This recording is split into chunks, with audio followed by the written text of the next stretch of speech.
Oakley dokley, there's 3 grammar points in this particular lesson, so let's look at the first one. 她长得像她妈妈. 她长得像她妈妈. So this one's 长得that we're looking at now. Whereas 长得, actually, 长 means long, don't we? We know that one. 长 for long. But in this case, oops, not dragon, long. But in this case, it means to get long.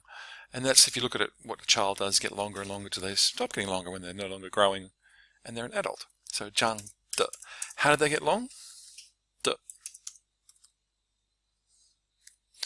长得 grew up. How did they grow up? They grew up to resemble.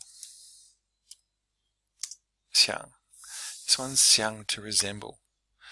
They grew up to resemble, in this case, 他妈妈, his mother.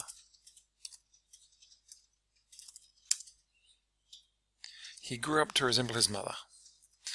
So even though it doesn't actually mean, we don't think of it as having grown up to be like that, that's one way that I find really easy to remember it. 他长得, he grew up to resemble. In reality, do we translate it that way?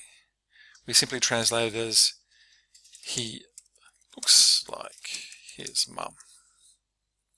But that's just how you say it in natural English. I always think of it as 长得, as to remember, to grow up, as in grew up that way. Let's look at the next one. Whoops, one too far. 比 爸爸比妈妈大5岁. Dad, compared to mum, big 5 years. 5 years of age. So this one is 爸爸比妈妈大5岁. Dad, compared to mum, big 5 years of age. Dad, compared to mum, is 5 years older. So this is a case where the word order is very different to English. Normally you'd say, Dad is 5 years older than mum. But this is a structure that's really, really useful. Something, something, be, something, something else, and then describing what that difference is. A compared to B is this. The first one, A here, is Dad compared to mum is 5 years older. Second one, 姐姐的头发比妹妹的长很多. Older sister's hair compared to younger sister's, and the 头发 hair is left out, 长很多 is long. How is it long? 很多, a lot. So you've got 姐姐的头发比妹妹的头发很多. Younger sisters, older sister's hair is a lot longer than younger sisters. And the B in the middle there is what's important. B in the middle. Make sure you've got that. What is in front of it compared to what is behind it, and then describing the lot. Third point, 虽然但是. 虽然但是 are excellent. Although, but. Often in English we don't translate the but. We just keep going.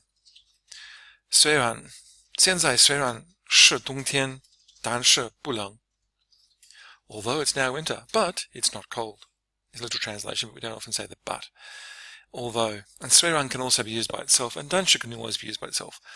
And you can say 虽然 something, something, something, and then without the 但是 as well, but it's easier at this stage to keep the 但是 in there.